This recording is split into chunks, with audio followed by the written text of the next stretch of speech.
My name is Clara Whitmore. I'm 32, a marketing executive in San Diego.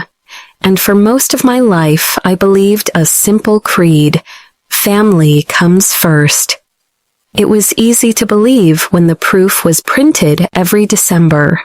The Christmas cards with matching sweaters, the coordinated smiles, the stately house with the front hedges trimmed like museum pieces. From the sidewalk, we looked like a promise. From the inside, it felt more like a performance. In our home, love had a dress code, and approval was awarded for good lighting, good posture, good optics. I learned early to keep my voice soft and my shoulders squared, to be the dependable one who never needed the spotlight. My sister Lily, 2 years younger, with the kind of charm that makes teachers forgive late homework, was the golden child, the gleam in my mother's eye, the center of every photo. When Lily got engaged, I told myself it would be a chance to belong instead of observe. I wanted to show up not just with a gift, but with love that was useful. I wanted to be the sister who steadied the edges of the day, who checked the hairpin that was about to slip, who remembered a safety pin when the bustle broke. I imagined the two of us in front of a mirror, laughing at nothing, wedding music leaking through a hotel hallway. I imagined those quiet moments you never put on Instagram because they're too honest to edit. That was the picture I kept in my head the night Lily stood up at a family dinner, raised her left hand, and the chandelier caught the diamond like a camera flash. Everyone clapped. Dad thumped the table with joy. Mom dabbed a planned tear. Someone poured champagne. I stared because I was stunned. She hadn't told me. "Clara, aren't you excited?" my mother asked, voice syrupy, eyes sharp. "I am," I said, smiling on cue. "He's perfect for you, Lil." The room softened again and moved on without me. I tried to step in the way big sisters do. I drafted venue ideas that matched Lily's taste, light, airy, something that felt like summer without sweat. I collected flower palettes, ran numbers, even built a mood board at midnight. In our family chat the next day, I sent it with a simple line: "Let me help." The dots blinked for a long time, then Mom wrote, "Thanks, honey, we've already decided." Lily's fiancé's family has a planner. The week that followed, the thread filled with fittings and tastings, and we just chose this. Posts and my suggestions sank without ripples. By Friday, the chat turned quiet for me.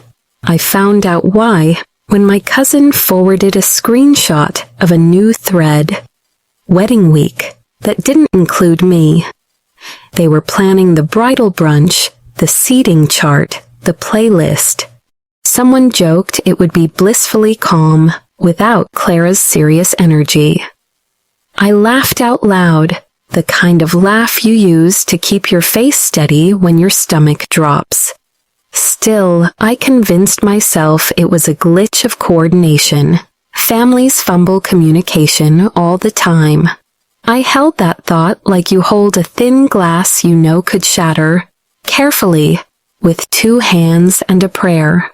Days passed, photos piled up, Lily in lace at a boutique. Dad shaking hands with her fiancé like 2 men were merging companies. Mom's eyes swollen in the soft way that cameras love. Not one frame included me. When I mentioned it, Mom replied, "Oh, sweetie, you're always working. We didn't want to bother you." I told her it was fine and lay awake that night, counting the moving shadows on my ceiling, trying to remember the last time I felt included without asking. The invitation should have settled everything. It didn't come. I learned the destination from a coworker who followed Lily on social media. "When are you flying out?" she asked casually in the break room, tearing a tea packet. Venice looks insane this time of year. Venice, my dream city. The word felt like a beautiful door closing. I checked my mailbox twice that evening. The polite clatter of emptiness. I called Mom. She answered on the third ring like she'd just finished a rehearsal. I didn't get an invitation, I said. A pause long enough to fit a script into. Oh, Clara, she breathed. The guest list is very tight. His family has so many relatives, you understand. Better for who? I wanted to ask, but I swallowed the question like a stone. Whatever you think is best, I said instead. Thank you for being mature, she replied, and the word felt less like praise and more like a leash. A week before their flight to Italy, I drove to my parents' house. The foyer smelled like flowers and logistics. Ribbons coiled on the dining table. The laughter coming from the kitchen rose and fell like a practiced chorus. The moment I stepped in, the air changed. Too quiet, too polite. Mom led me to the study, closed the door as if we might disrupt the arrangements if we spoke freely in front of them. Clara, please don't be upset, she began, eyes rehearsed, smile kind but impenetrable. Upset? I said. You're pretending I don't exist. She sighed, a sound that asked me to be reasonable on her terms. You'd ruin the atmosphere, she said, almost tenderly, like she was protecting a child from a hard truth. You know how you are, so serious, always assessing. It's Lily's day, and we can't risk any tension. I stood very still. You think I'd ruin her wedding? Mom's smile tilted in the small, tragic way it does when actors face an audience they want to keep. It's better if you don't come, Clara. There are sentences that don't raise their voice and still echo. I nodded because that's what you do in a home where applauding the scene matters more than questioning its script. I walked out past the flowers and the dresses and the laughter that no longer sounded like a family I recognized. On the drive back, the freeway lights blurred at the edges. I didn't play music. I didn't call Ethan. I watched the lanes unwind and tried to name the feeling that wasn't quite anger. It was something colder, cleaner, the moment a cut stops bleeding and just stings. That night, I sat on my balcony with a blanket and the city stretching out like a map of questions. My phone trembled with their joy, rehearsal dinners, inside jokes, captions written to be adored. I didn't tap the heart on any of them. For the first time since the engagement dinner, I didn't cry. I felt a kind of quiet I hadn't allowed myself since childhood. The quiet you get when you stop auditioning for a role you were never going to be given. It wasn't defiance, it was sobriety. They had erased me neatly, professionally, with perfect manners and plausible explanations. Fine. I would take the eraser they used and draw something they couldn't smudge. In marketing, we talk about attention as currency, how it flows, what it buys, who gets priced out of the auction. I'd spent years helping other people frame meaning and measure reach. Staring at the skyline, I realized I could do the same for my life. If they needed a story without me to feel complete, I would write a story without them that felt true. Not noisy, not petty, not vengeance for the sake of spectacle. Something built the way good campaigns are built. On purpose, on clarity, on the kind of beauty that doesn't ask permission to exist. When I finally went inside, I opened my laptop not to scroll but to plan. On my calendar, a tiny blue box blinked. a scheduled call with Ethan the next day. I hovered over it, then smiled at the simplest, most dangerous idea I'd had in years. Move in silence, not to disappear, but to arrive. They wanted me absent from their celebration. I would make something they could never ignore. I didn't know then all the steps, the partners, the shape it would take. Only that the story of my life would stop being a footnote under someone else's photograph. I closed the computer and let the room go dark. Somewhere in the distance, a siren wailed and faded, a city's pulse returning to rest. I lay down and slept like a person who had finally stopped asking for a seat and started building a table. In the morning, the sun came in sharp and unfiltered, painting lines across the floorboards. I made coffee, answered emails, nodded at small talk with coworkers who had no idea that something fundamental had shifted. When my phone lit up with a text from Mom, "We're boarding for Venice." Everyone's so excited. I typed "Have a wonderful trip" and sent it without a tremor. There is a peculiar freedom in understanding exactly where you stand. Mine was a clean edge now. It didn't need proof or permission or anyone else's applause. It just needed me. I didn't become the serious one by accident. In our house, moods had rules and rooms had mirrors. My mother loved beautiful things. Arrangements that looked like magazine spreads. Dinners that felt like soft focus commercials. She believed grace could be thickened like a sauce if you never let the heat show. Lily could skate on that surface better than anyone. She didn't just walk into a room, she activated it. My father called it spark. Guests called it charisma. And me, I was the person who checked the oven so the roast didn't burn, while everyone toasted how effortless it all was. From the outside, I was dependable, put together, the daughter who remembered birthdays and carried folding chairs to the car. Inside, I learned the cost of invisibility. You don't get blamed when things go wrong, but you don't get remembered when things go right. People think favoritism announces itself with fireworks. In my family, it arrived as gentle weather. Lily's stories got the warm lamp and the head tilt. Mine got a clean nod and a segue.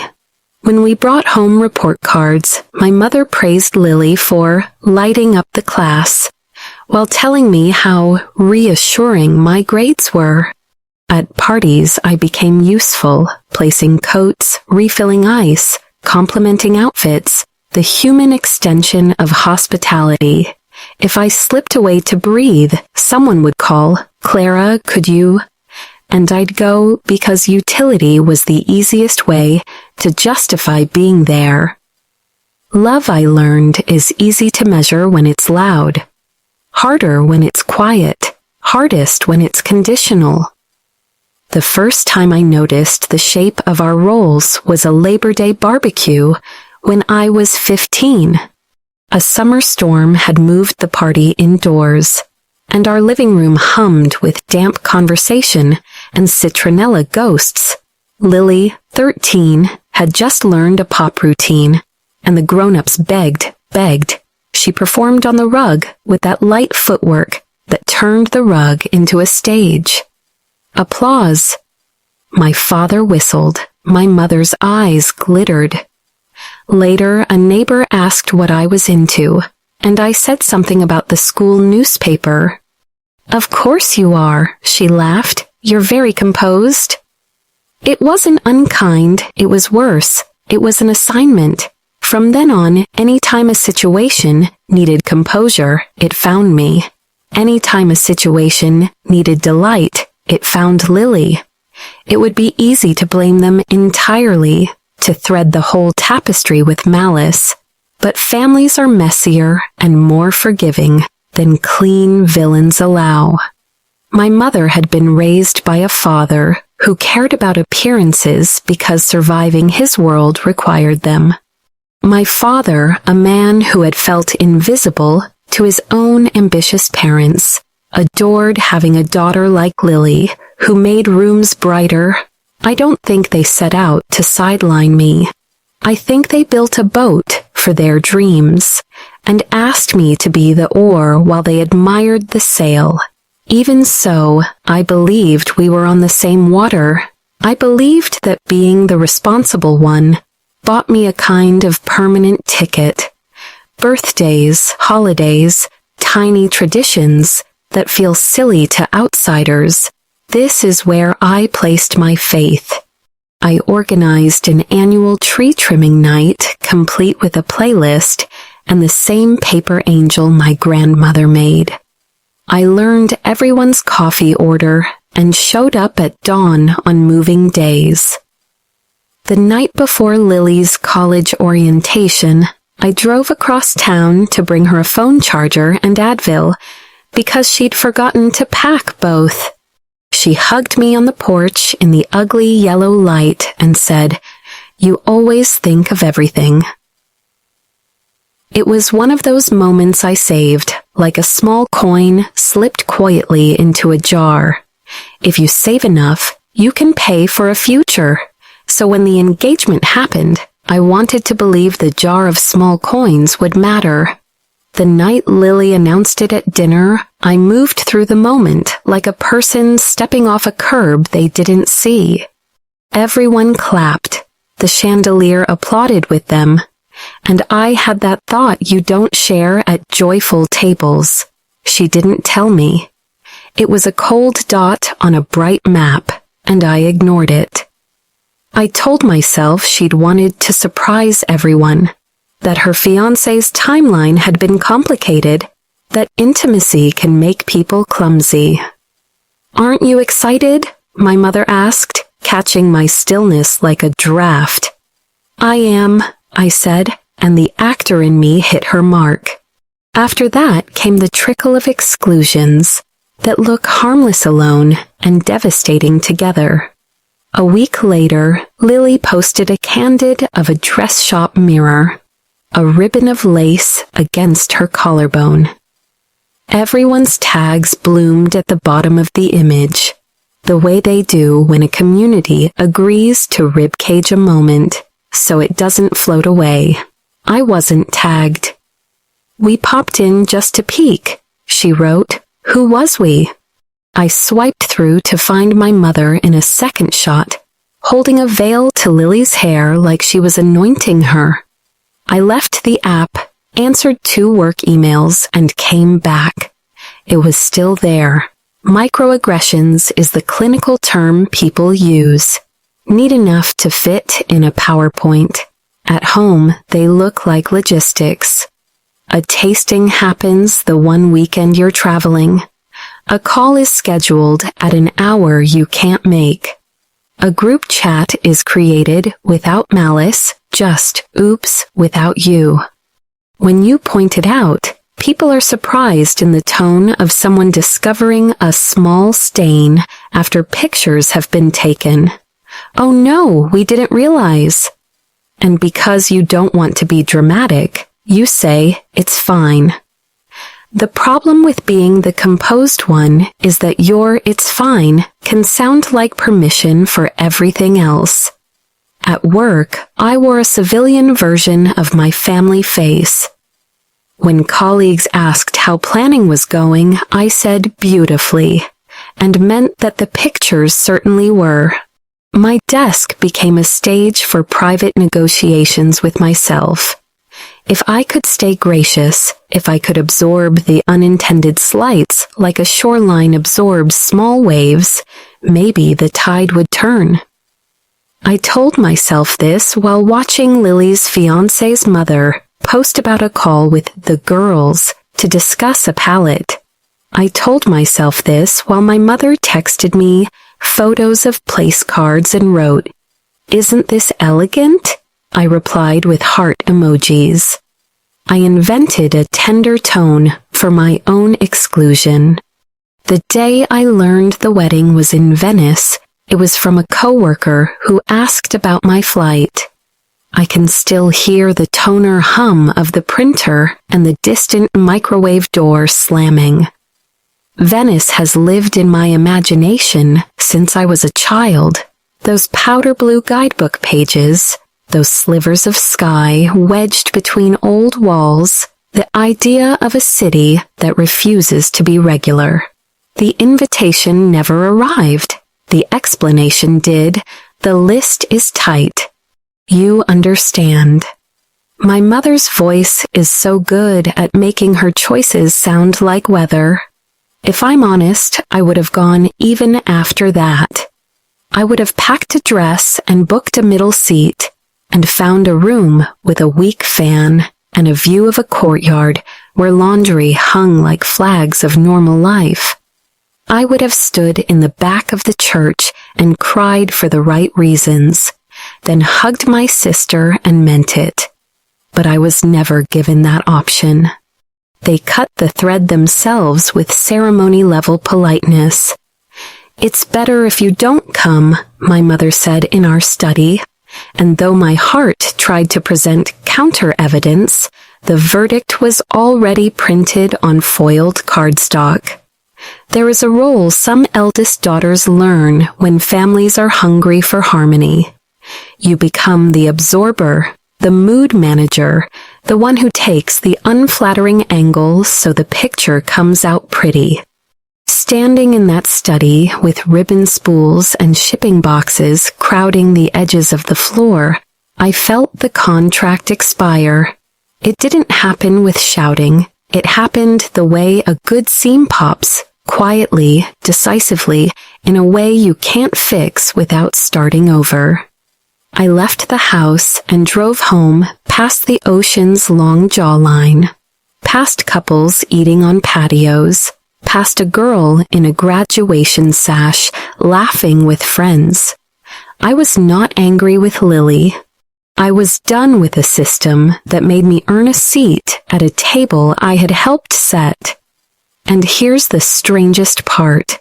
Beneath the ache was relief. The performance was over. They wanted a version of me that didn't breathe. Fine. I could stop holding that pose. I could take all the steadiness I'd practiced and aim it at my own life. The next days were quiet in a way I didn't recognize and quickly learned to love. I went to work. I went to the gym. I bought groceries without calling anyone to ask what they needed. I stopped refreshing feeds. I started reading the kind of book you underline. The world did not end when I stepped out of their storyline. It widened. When I tell you that my reinvention began here, understand it wasn't a plot twist. It was a reallocation. All the care I had poured into keeping a fragile picture intact, into being the invisible scaffolding for other people's moments, I began to pour into the foundations of my own. Not with noise, with intent. Not with rage, with design. I didn't know the architecture yet. I only knew that the girl who checked ovens and carried chairs had finally put both hands on the blueprint. Erasure doesn't always arrive with a slammed door. Sometimes it slips in like a new house rule. Quiet, sensible, impossible to argue with if you want to be called mature. After the study conversation, the better if you don't come, delivered in a voice soft enough to pass for love. The logistics of my absence multiplied as efficiently as mold. The wedding week group chat continued without me, but it no longer needed to hide. Plans cross-pollinated across relatives' Instagrams. A pastry tasting in a sunlit kitchen. Lily twirling in a sample veil while my mother's hands composed the frame. A table strewn with linen swatches labeled sand, champagne, oyster. In a healthy family, these would have been invitations to step closer. In ours, they were evidence. The picture looked complete without me. At work, the polite curiosity started. Aren't you excited? Will you be gone long for the wedding? I learned how to smile and let the questions float past, the way you let bubbles rise in a flute, rather than chase them to the surface. Beautiful for her, I'd say, or I'm staying local, then swivel back to my screen like the spreadsheet required immediate triage. But even pixels can only blur reality so much. One afternoon, my manager, an observant man who trusted silence more than gossip, closed my office door and said, "You don't need to tell me anything, but if you need a few days, take them." I heard what he meant. I see that you're swallowing something. I thanked him and stayed. There is a stubbornness that comes with being the dependable one. You keep showing up because the alternative feels like a betrayal of the one thing you know you're good at. The week of their flight, Venice took over the family's language. The WhatsApp thread turned into a travel forum. Which carrier allowed garment bags in overhead bins? Which trattoria had the real carbonara? Whether gondola photos looked better at dusk or noon. The sheer cheerfulness of it all felt like a tidy crime scene. No fingerprints, no struggle, just the clean absence of a person. When my cousin texted me a sincere "wish you were coming," and then followed with a screenshot of Lily's story captioned "The Girls," I stared at the phrase, "The Girls." You can't enter a room you've already been defined out of. I kept thinking about that line from my mother. You'd ruin the atmosphere. At first, I wore it like a bandage. Then, slowly, it became a lens. What she meant was simpler and harsher. Your presence disrupts the picture we prefer. In a culture where appearance outranks meaning, the person who insists on substance reads like static. I had been static for so long I'd mistaken the hum for home. There is a version of this story where I explode, where I drive to the airport, buy a last-minute ticket, stand up at the ceremony and shout. That's not my story. My rebellion is smaller, colder. I declined to beg. I declined to explain. I declined every invisible job I used to do to make their lives prettier. On the morning they boarded, I texted, "Have a wonderful trip." Then I put my phone on Do Not Disturb and went for a long run by the water, the kind that shakes your jaw loose and empties your head with every footfall. I came home, stood under a scalding shower until steam erased the mirror, and decided to stop performing grief for people who had edited me out so gently they could claim it was kindness. The photos began within hours of their landing. A carousel, the Rialto like a painting, spritzes glowing like captured sunsets, Lily's engagement ring winking against a stone balustrade, my mother's caption, "A dream unfolding." I scrolled through them like a detective studying a crime with admiration for the craft. If you looked only at those squares, it was perfect. If you widened the frame, there was a missing person. Widening the frame is a habit that had cost me and my family. It had also built my career. Attention is narrative. Narrative is power, and power, this was the part I had failed to claim, can be used for clarity instead of control. On the second night they were in Venice, I went to dinner with Mia.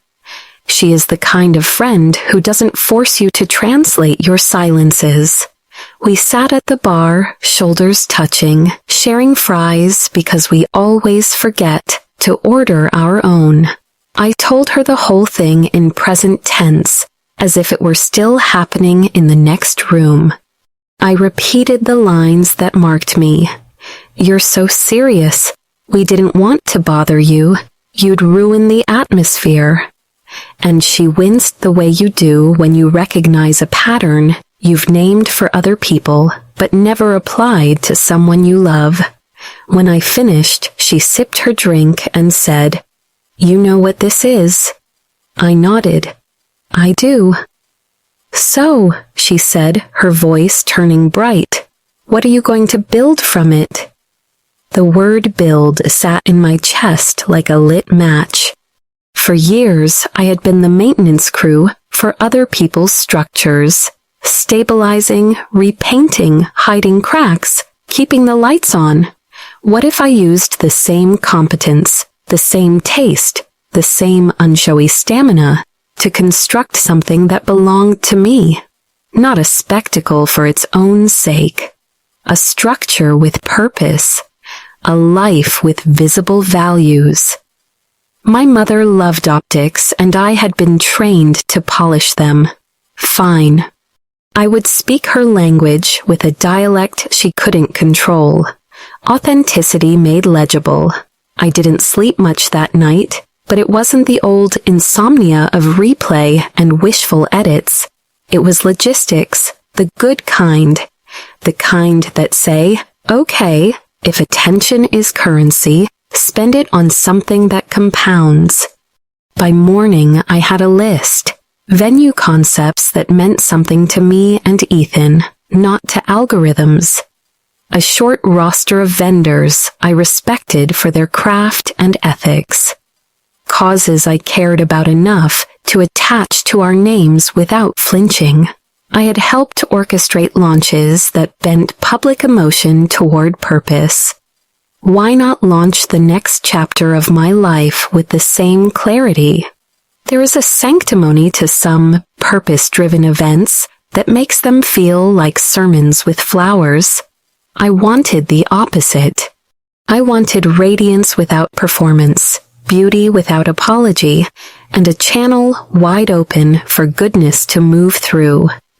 The idea arrived almost fully formed, a ceremony by the ocean I had always loved, captured with honesty, streamed not as gossip bait, but as invitation to participate in something larger than two people kissing under flowers.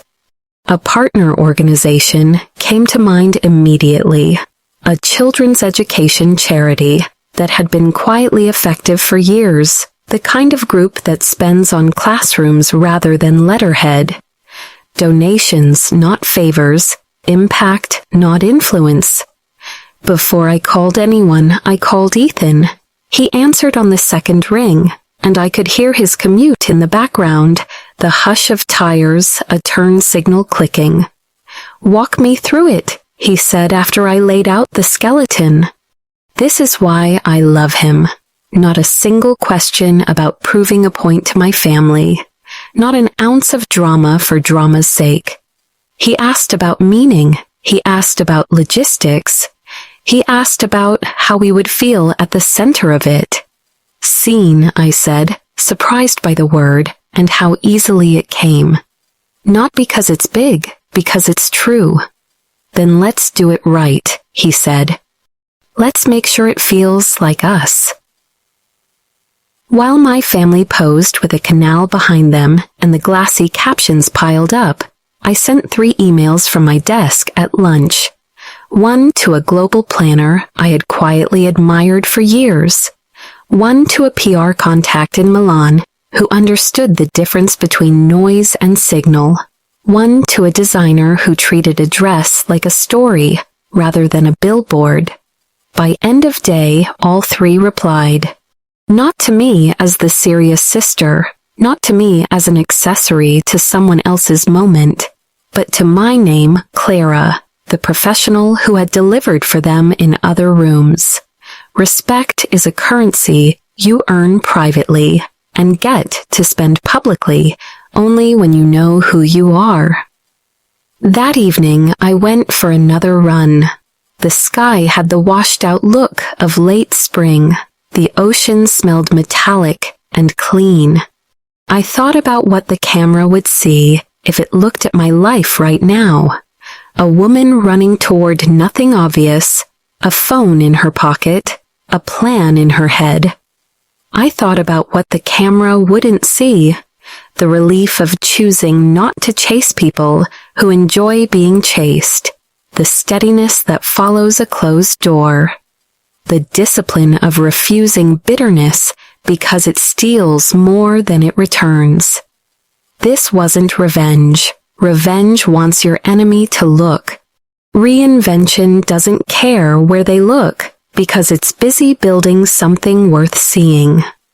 By the time I reached my front steps, my mother had posted a gondola shot with the caption, "Sometimes life is a fairy tale if you let it be." And Lily had added a story with a heart filter and the song of the summer. I didn't roll my eyes. I didn't judge. I simply recognized the genre. They were making a movie about themselves and had written me out during casting. Fine. I had greenlit a different film. And in mine, the plot didn't require them to see me for me to exist. The world is wide. The lens is mine. Ethan has the kind of steadiness that makes decisions feel like doors, not cliffs. When I told him the outline, ocean, honesty, a live stream that wasn't a spectacle but a conduit, he didn't ask how it would land with my family. He asked who we wanted it to land for. Kids who need classrooms, I said, and the answer surprised me in its certainty. And for ourselves, he added, not as a vanity, but as a permission. We talked in the plain voice we use at the end of long days, when truth is easier to carry if you don't dress it up. No revenge, I said. No hidden messages for anyone. He nodded. Just a declaration of the kind of life we're choosing. The first call I made was to the global planner who had once saved a campaign I ran by catching what 10 people missed. She answered from a layover lounge, her voice bright with movement. "You want a wedding or a thesis?" she teased after I described the frame. "Both," I said, "but no sermonizing." She laughed. "Good, beauty first, meaning braided, in so well no one can pull it out." We set a time, and by the time we hung up, she'd sent a shared board titled Radiance, Sincerity, C. The second message went to the PR contact in Milan, a woman who can tell the difference between a headline and a human. She wrote back one sentence. "If we do this, it will be because it deserves the air." The third outreach was to a designer whose work I always recognized by the way silk moved like thought rather than advertisement. "Tell me your story," she said. I did, in the fewest words possible. She replied with a sketch the next morning, ocean hues threaded like tide lines. A bodice that suggested strength without armor, tiny pearls at the seams like stars you only notice when the sky is clear. We didn't post a thing. Ethan called it Operation Quiet Hands. Mia upgraded it to Operation Redemption and texted me a barrage of celebratory emojis, followed by a link to 3 coastal venues I'd never considered because they weren't flashy. They were alive. We visited the one that made us stop talking as soon as we stepped onto the path. A headland where the land narrowed to a suggestion and the water spoke in a constant, forgiving language. No ballroom, no chandeliers. Just the clean geometry of horizon and the proof of weather in everything. Driftwood, wind-bent grass, stone. "Here?" Ethan asked. "Here," I said, and my chest did that quiet expansion you get when a yes is true enough to change your posture. Logistics spun out, clean and solvable. The planner walked the site with us in comfortable shoes, measuring wind and sun, calculating guest comfort the way she'd once calculated campaign reach. "We'll need mics that don't hiss in salt air," she said, and made a note. "And a backup plan for fog that isn't a tent that looks like an apology." The videographer she recommended didn't offer sizzle reels with fireworks. He showed us raw clips of grandparents laughing when they forgot they were on camera, of friends' faces during vows, of the way light moves across skin at 4 p.m. "I film what the day is," he said, "not what it's supposed to sell." We booked him on the spot. I called the charity during my lunch hour and found myself speaking more slowly than I do when I'm pitching. This wasn't a pitch, this was a bridge. "We don't want logos," I said. "We don't want to co-opt your work to polish our names. We want to point, we want to invite, we want to help you do what you already do." The director listened, asked 2 clarifying questions, and then said, "You've been giving privately for years. This feels like an extension of that, not a performance. We can build a donation page that lives in our system. We'll direct the traffic and handle receipts. Your names don't need to be anywhere unless you want them to be." I felt something loosen in my throat. "We want the link on a screen for the people watching," I said. "We want the cameras to see joy, and then see a way to pass it forward." At night, after long runs and simple dinners, Ethan and I would sit with laptops open but not competing. We built a guest list that read like our lives instead of our resume. Not the loudest connections, the truest ones. Friends who had shown up for couch carrying and hospital waiting rooms, and the everyday, anonymous heroics of adulthood. A few colleagues whose integrity we admired enough to share vows in front of. A short list of creative partners who understand what it means to make something in the world without explanation. For out-of-towners, we blocked rooms at a small inn that smelled like wood and tea and sounded like old floors at night. No grand entrances, Ethan said. No assigned seats that create a hierarchy. A constellation, I said. People who matter in the shapes they make, not the tables they sit at. Mia, who has a sixth sense for edges, took charge of a single rule. No leaks. If this trends, it trends because it deserves to, she said, delivering a speech to our closest circle with the fervor of a coach before a championship. No soft launches, no coy captions. Speak with your presence when you get there, not your phone on the way.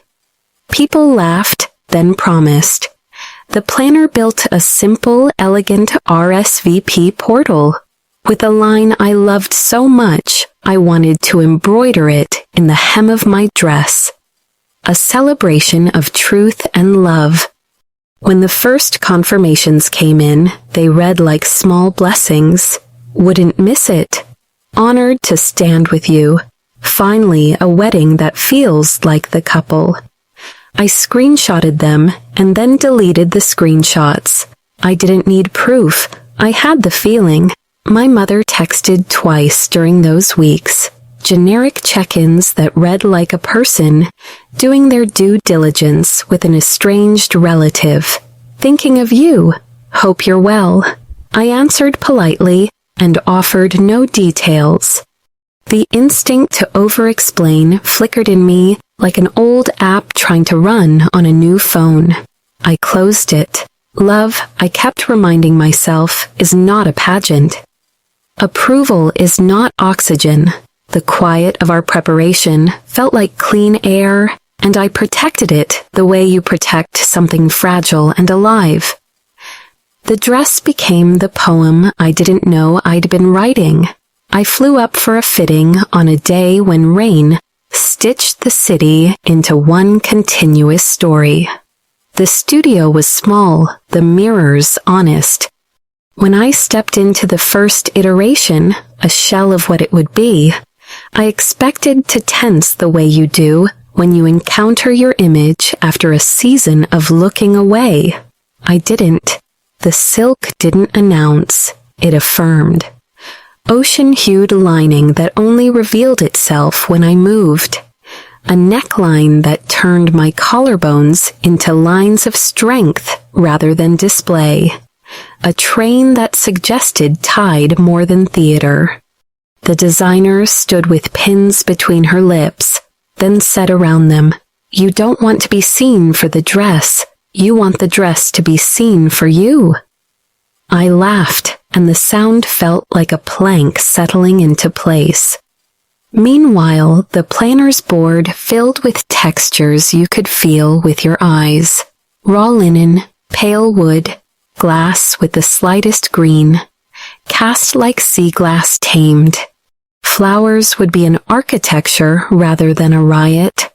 Orchids for their suspended grace, rosemary for remembrance, simple stems that looked like decisions rather than impulses. No ceiling installations that demand attention, she said.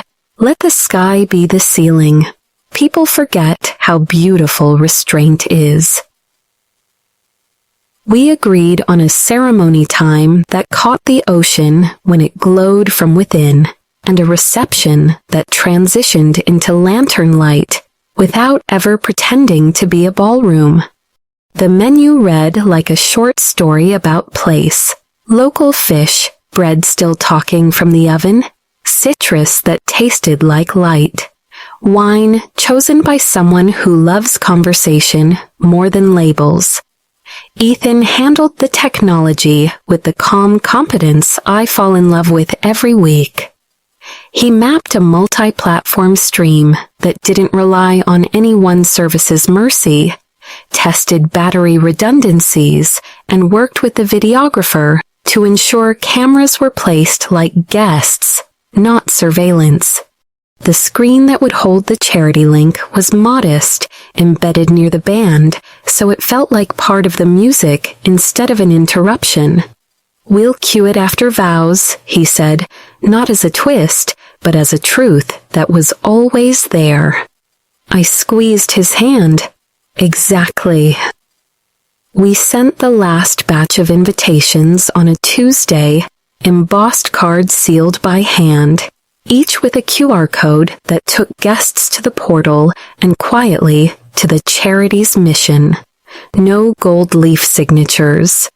No flourishes that asked to be praised. Just 5 words we kept returning to whenever a decision threatened to grow horns. A celebration of truth and love. After we dropped them at the post office, Ethan suggested a detour to the headland. We stood where we would stand soon, the wind doing its honest work, the ocean saying the same thing it always says in 1,000 different accents. "This feels like ours," he said. "It feels like a future," I answered. At home, I walked through the apartment without turning on any lights, touching the edges of furniture as if I were tracing an old map to remind myself of the terrain. I checked the board one more time. Vendors confirmed, permits filed, sound checked, rain plan written on a single clean page that started with "If fog comes, we lean in." I closed the laptop and leaned against the window, feeling the city's pulse below me, the kind that says you are one person in a million, and that is a relief. I wasn't hiding, I was incubating, and when it was time to open the door, I wanted the room, the world, if it showed up, to feel a current moving through it that had nothing to do with payback and everything to do with presence. My phone buzzed once on the sill. A message from Mia. "You're building something that doesn't require applause to be real. That's why it will get all of it." I smiled and put the phone face down. The surface of my life had gone still. Underneath, everything was in motion, quietly, correctly, toward a horizon that didn't need anyone's permission to glow. Momentum has a sound. It isn't applause. It's the soft, accumulating hush of 1,000 small yeses moving in the same direction. Ours began as a murmur. A fashion blogger I respected, a person allergic to hype, tweeted an oblique line about an undisclosed coastal ceremony redefining what a wedding can do. A digital magazine followed with a blind item about a modern fairy tale with measurable impact.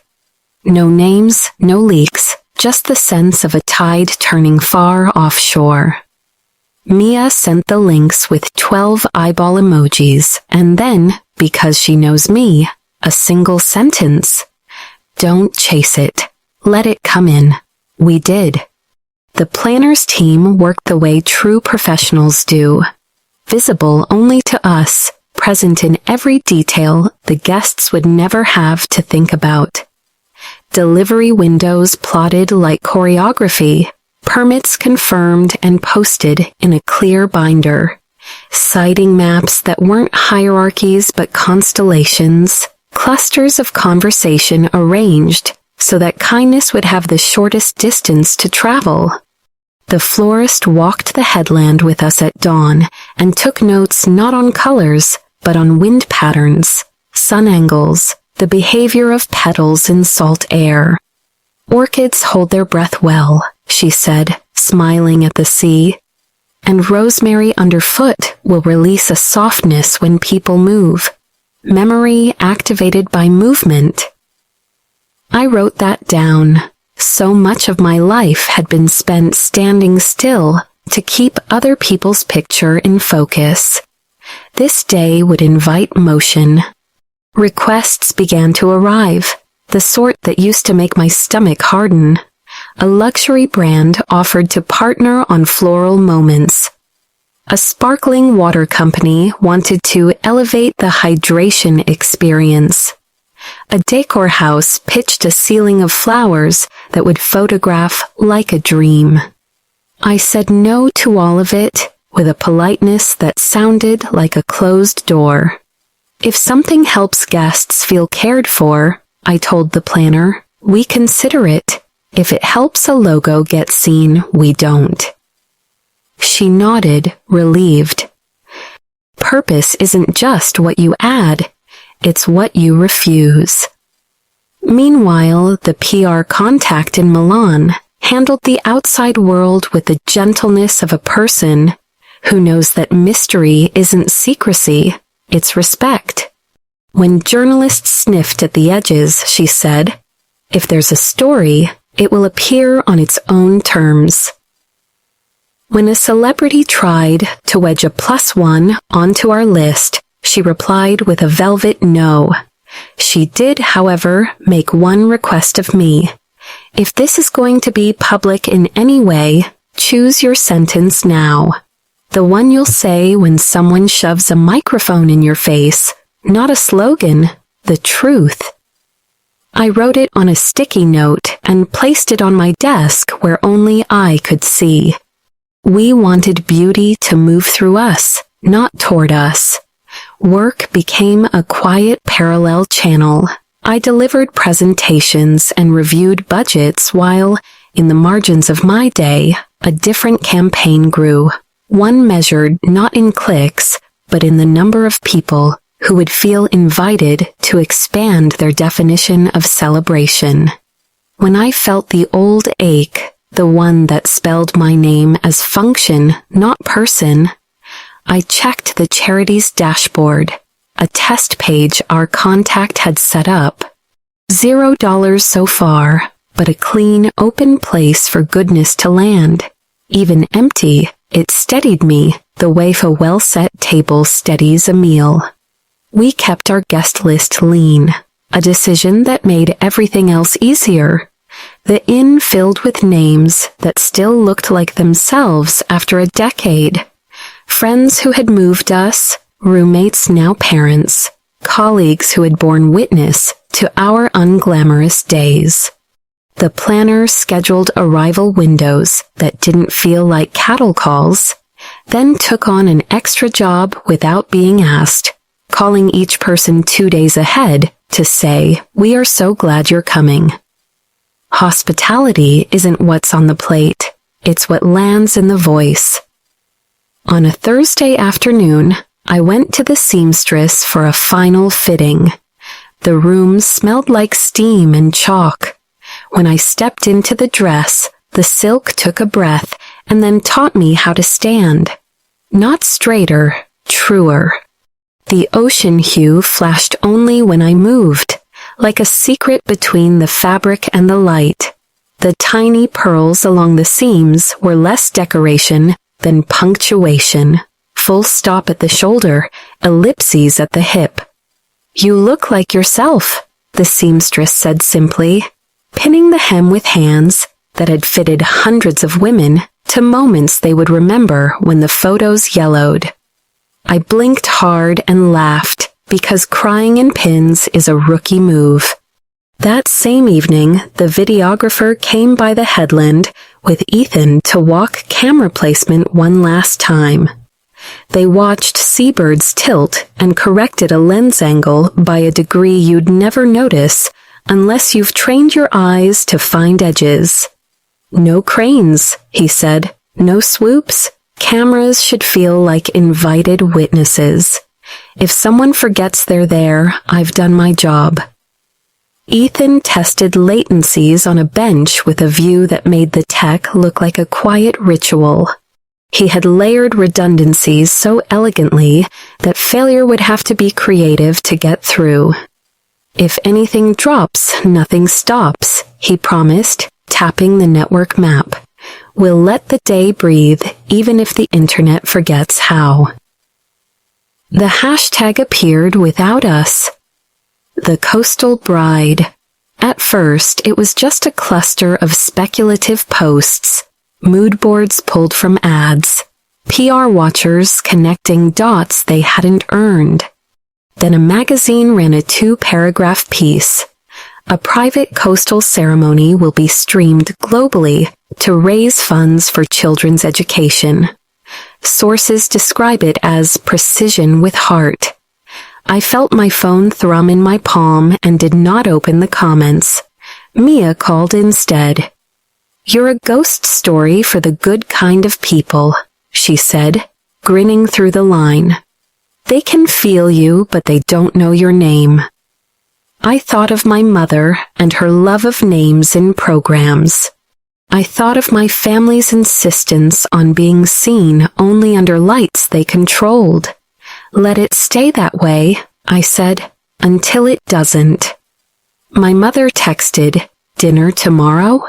as if we were still on a schedule we had never agreed to. I looked at the message for a full minute, the way you look at a painting you've seen your whole life, and suddenly catch a detail you missed.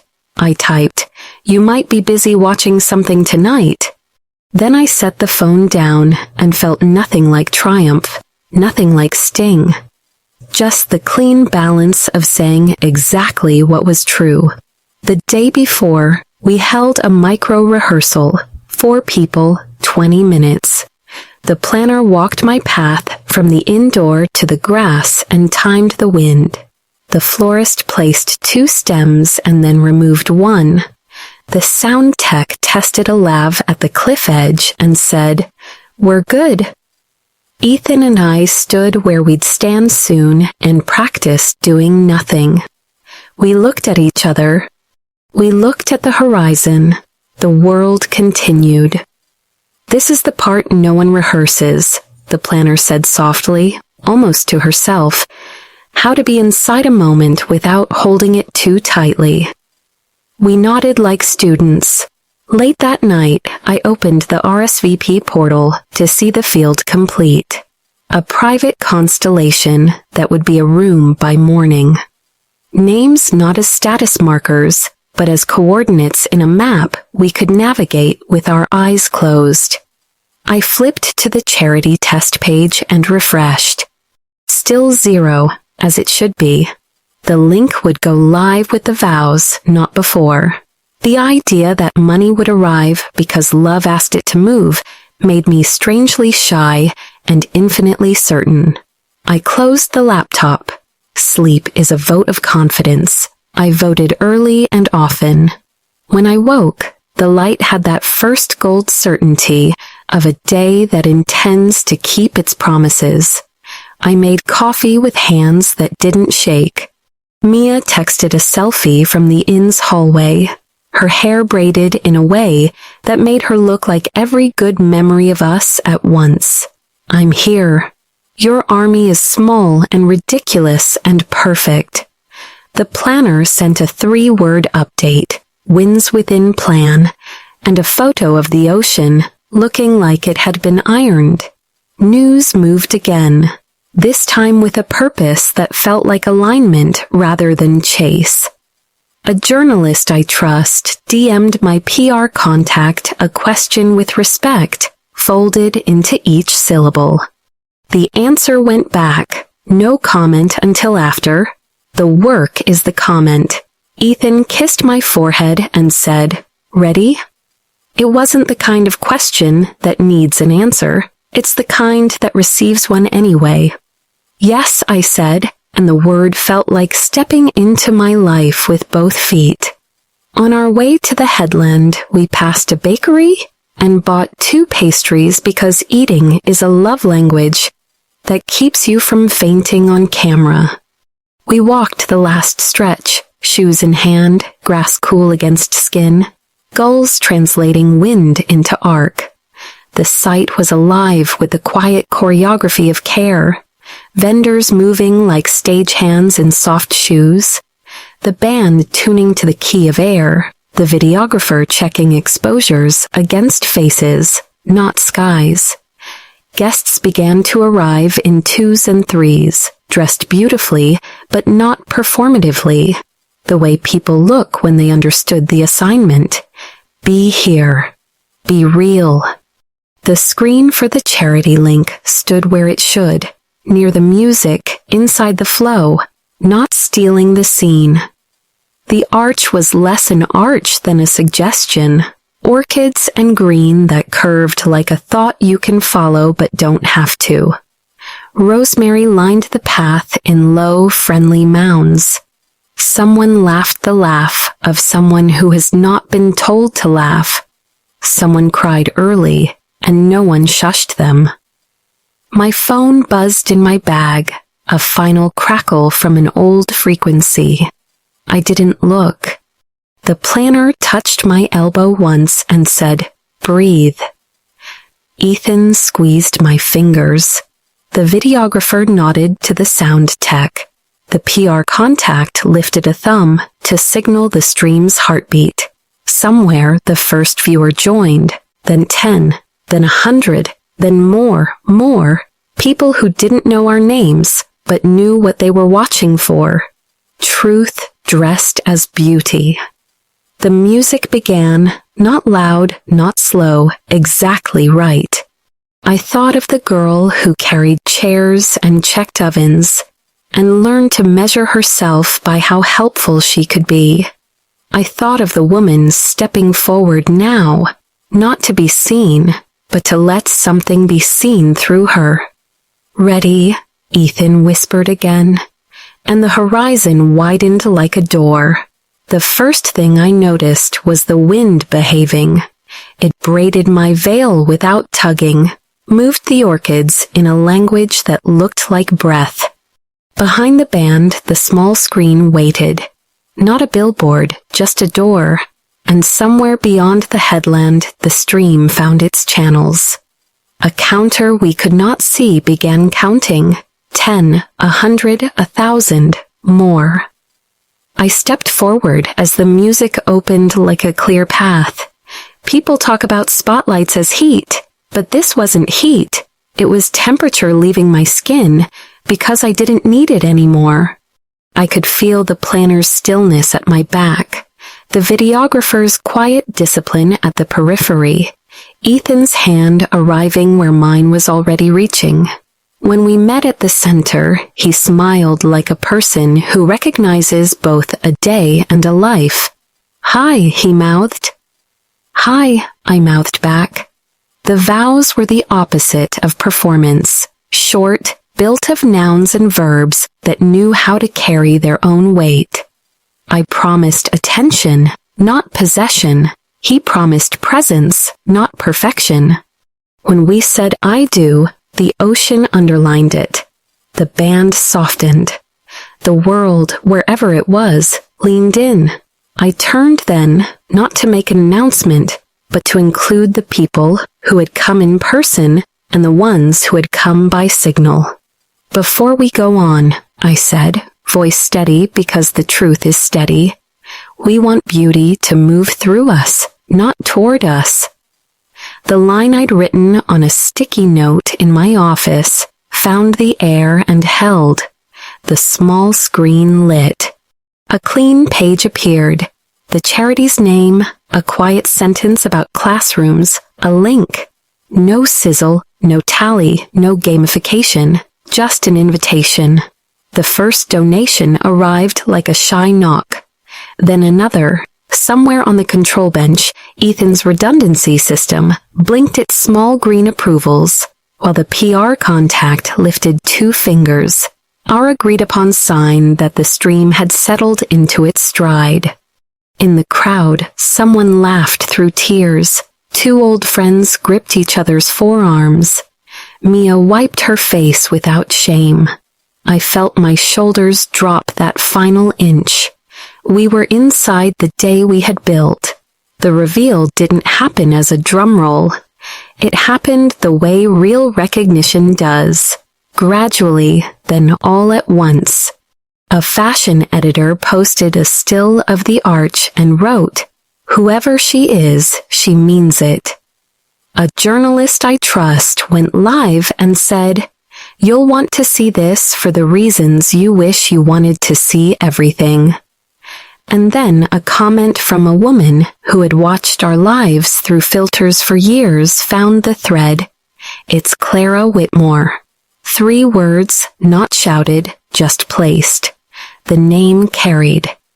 Accounts repeated it. "It's Clara, the sister who was left out."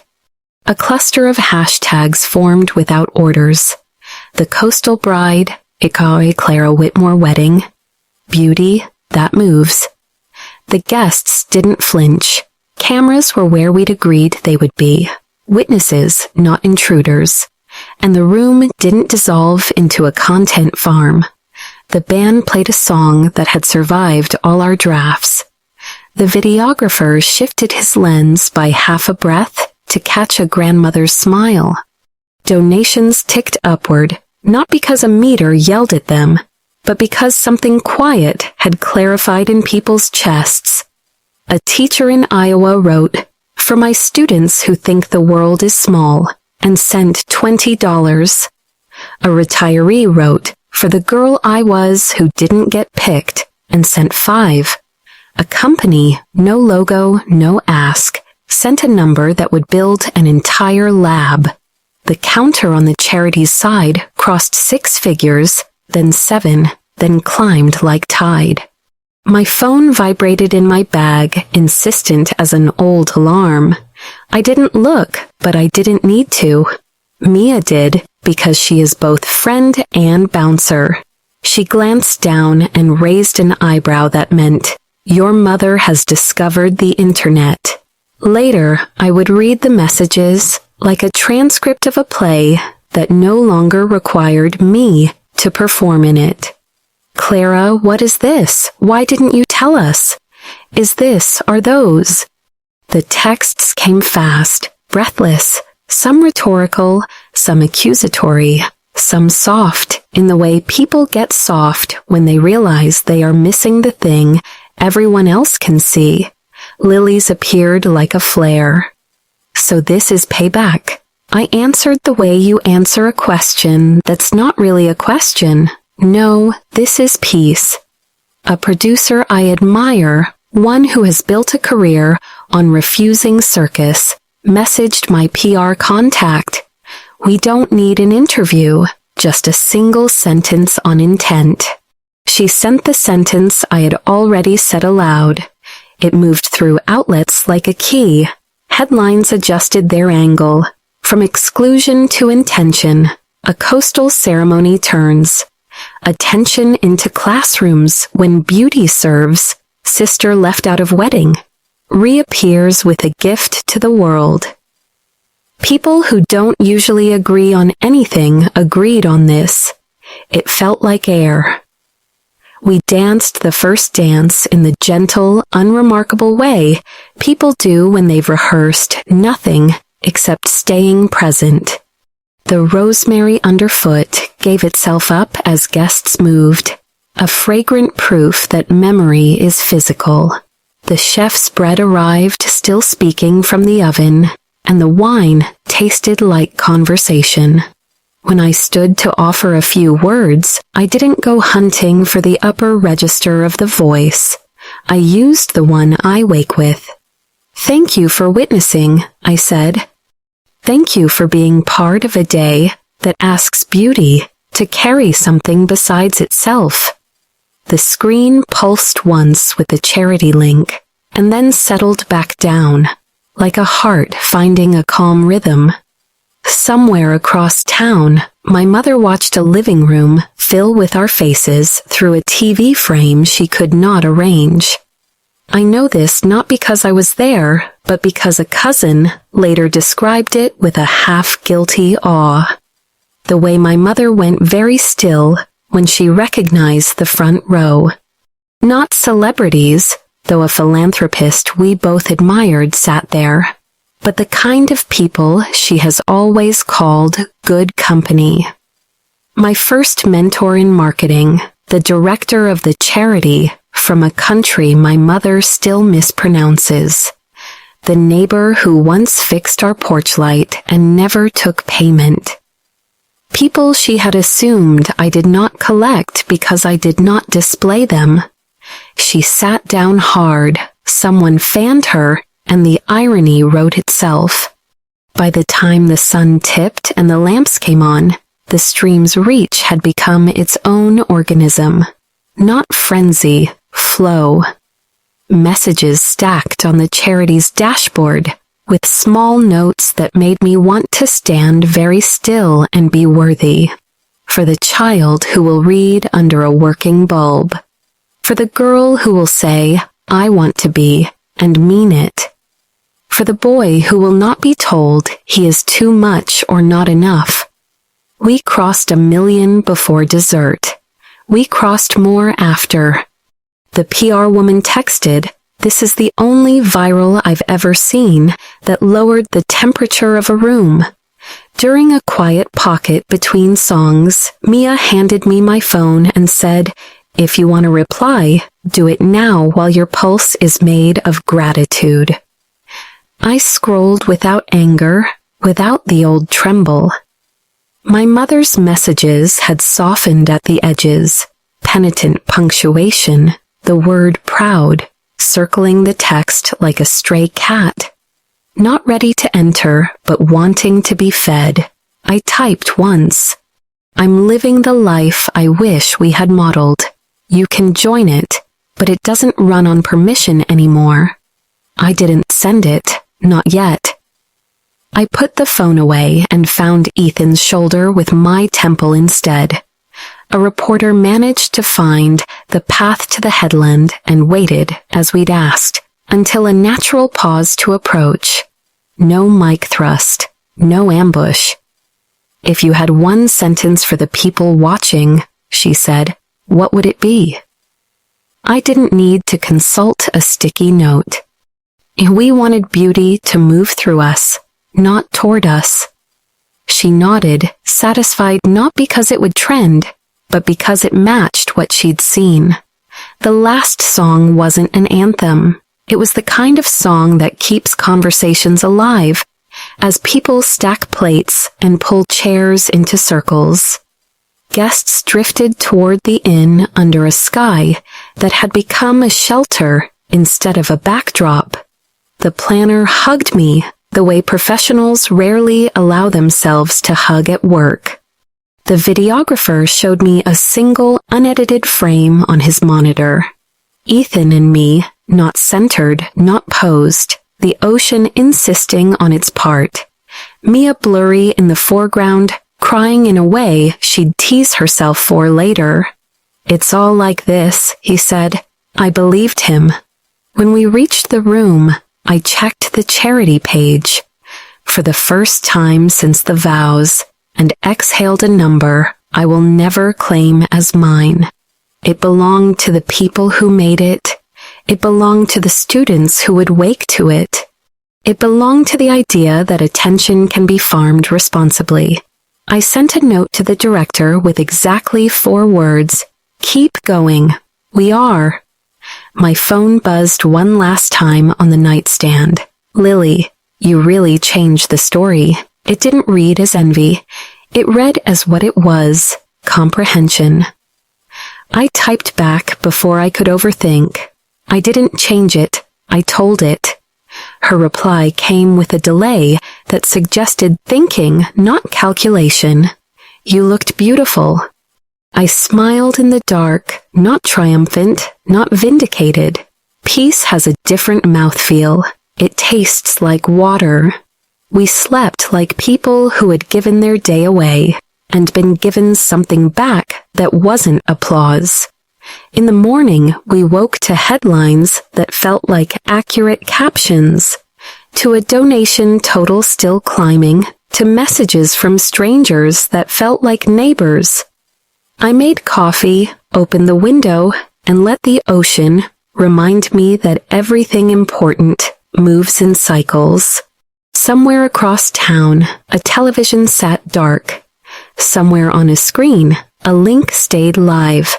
The atmosphere, ours, did not need protecting. It needed sharing.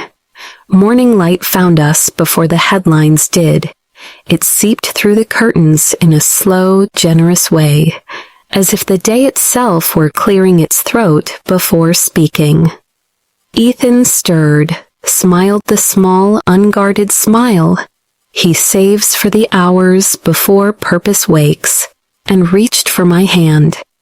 The night had left its quiet trace on everything. The bouquet in a pitcher, the veil folded like a kept promise, the rosemary tucking its scent into the seams of the room. I made coffee, opened the window, and let the ocean speak its low grammar. It sounded like continuity. It sounded like the world choosing to go on, with or without anyone's permission. When I checked the charity dashboard, a number blinked back that felt less like a total and more like a map. Classrooms, teachers, books with spines that would crack open to new sentences. Messages had stacked through the night. A principal wrote, "We've been waiting for a door like this." A single parent wrote, "For my son who thinks someday is a city he'll never reach." A stranger, no note, just $5 and a name I will never know. And yet I felt like I did. The stream's archive had already found its afterlife. People were replaying not the reveal, not the moment the world learned my name, but the vows, the line about beauty moving through us, the quick camera slip to Mia's soft, honest crying, the rosemary underfoot giving itself up as the guests danced. Impact, I realized, carries better when it refuses the megaphone and insists on the human voice.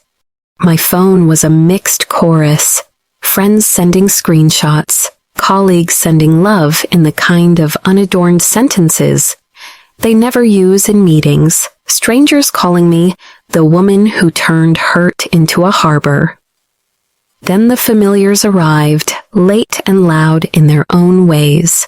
My mother's text was long, the kind of message that circles its point until you could call it a dance.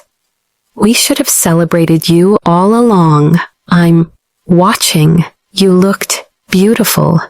People are calling. Is there a way?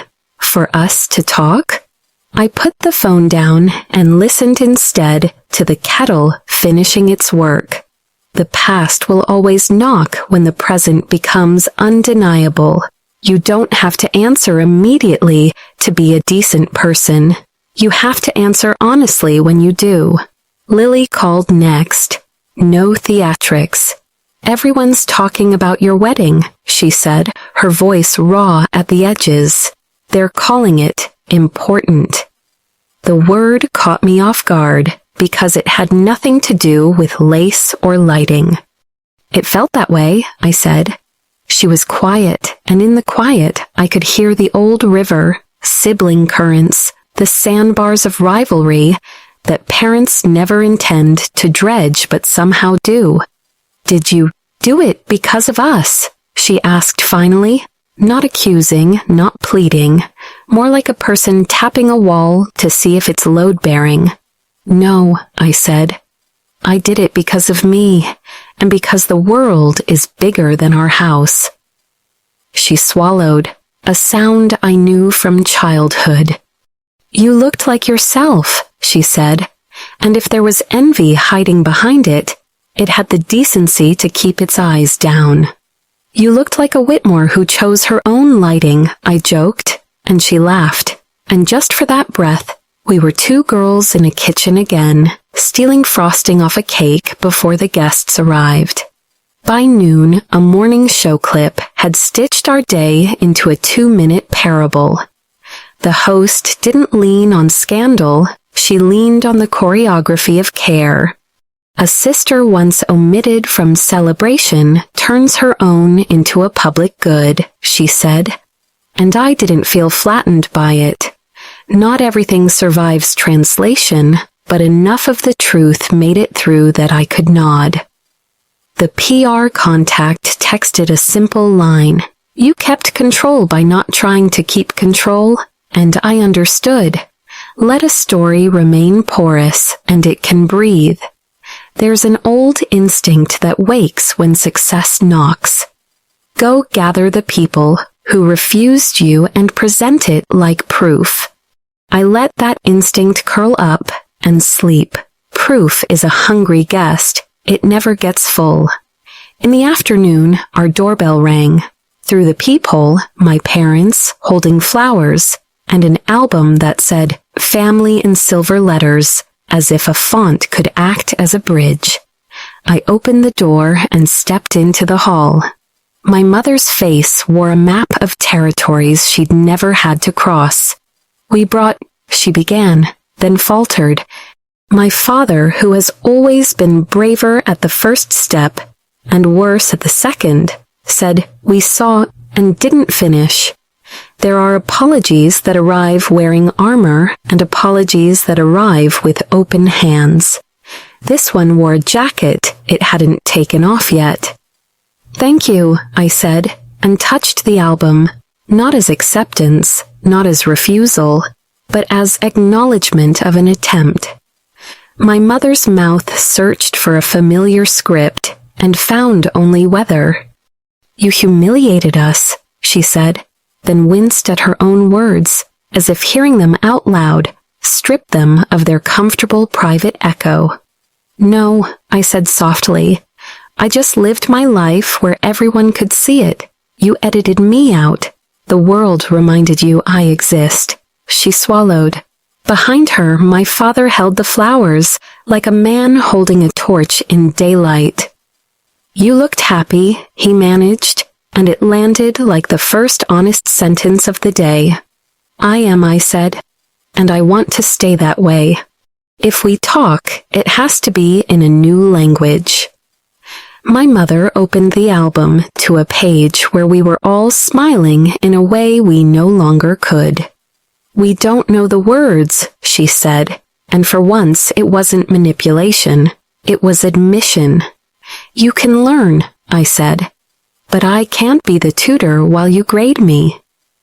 We stood like that, 4 people in a hallway, the air thick with old furniture you can't carry upstairs anymore. Finally, I took the flowers. Thank you, I said again. I built a family of my own. You're welcome when you can live by its rules. Not a banishment, a boundary dressed in a welcome mat. They left with the album. It was correct that they did.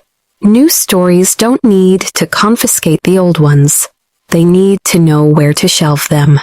Inside, I found Ethan at the table, reading messages from the charity, photos of classrooms already planning purchases, a spreadsheet that looked like hope rendered in cells. "You okay?" he asked. "I am," I said, and meant it. Being okay doesn't always feel like joy. Sometimes it feels like the absence of the ache you didn't notice had become a companion. Over the next week, things that had once seemed improbable became ordinary. Magazines reached out not to fetishize the wound, but to interrogate the design. A columnist wrote, "What if every spectacle asked itself whom it served?" I said yes to one interview and said what I had promised myself I would say if given a microphone. It's not about revenge. It's about reclaiming the space they said you don't deserve, and then using it to build a table longer than your own reach. People clipped that sentence and taped it to places where they make decisions. The charity's total crossed another threshold, and then another. We stopped counting aloud and started reading updates like postcards. Mia hosted a small dinner at our place a month later. No theme, no dress code. A table that didn't match on purpose. She raised a glass and, in the voice she uses to balance a room without anyone noticing, said, "To Clara and Ethan, who reminded us that grace is a verb." We ate too much bread, argued about a film we all pretended to hate and secretly loved, and passed a phone around to watch a video of a teacher unboxing microscopes with students who cheered like fans at a home game. For a second, I felt a pang for the kind of family dinner that never quite belonged to me. It passed. In its wake, gratitude, unadorned and thorough. Forgiveness is a word I handle cautiously. Too often it gets used like a fire blanket smothering oxygen the room actually needs. I didn't declare it or deny it. I let time do its unglamorous carpentry. My mother posted a public apology that read like a person walking barefoot on stones, careful, aware, not seeking applause. I didn't reply. She doesn't need my comment. She needs new habits. My father texted me articles about schools the charity supports. A gentle, goofy overcorrection I found myself fond of. Lily sent photos from a brunch where she looked softer around the eyes, like a person who had discovered her face is more than a brand. "We can try again," she wrote. "Not the old way, the way that worked for you." I typed back, "For us." There's a final image I want to keep, and it doesn't involve cameras. It's a morning after all of that, the sky a clean sheet, the tide erasing yesterday's footprints so thoroughly you'd never know a crowd had danced here. Ethan and I walked where the rosemary path had been, its crushed scent rising with each step like a small choir. We didn't talk about headlines, we talked about breakfast, we didn't talk about totals. We talked about going to see the students one day, quietly, no photos. The world didn't shrink to let us through. It stayed large, and we found a way to live inside it at our true size. If you're still here, if you've listened to the long version, because the short version was never going to be enough. Thank you. Thank you for witnessing a story that could have stopped at bitterness and chose breadth instead. I wish you the kind of health that lets your lungs feel full when you wake. I wish you happiness that is not loud but sturdy, the kind you can set a cup on. I wish your family, by blood or by choice, the courage to speak a new language when the old one fails. If this story moved you, if it reminded you that attention can be spent on something other than noise, I hope you'll stay with us. Subscribe if you'd like more of these quiet, stubborn miracles, more drama that repairs what it touches, more documentary that lets the light in, more vindication that ends in peace. Sometimes silence isn't surrender. Sometimes it's the sound a life makes right before it becomes itself. From the headland to this room, from erasure to presence, from better if you don't come to come and bring your whole self, this was our path. May yours be wide, and may you never need permission to walk it.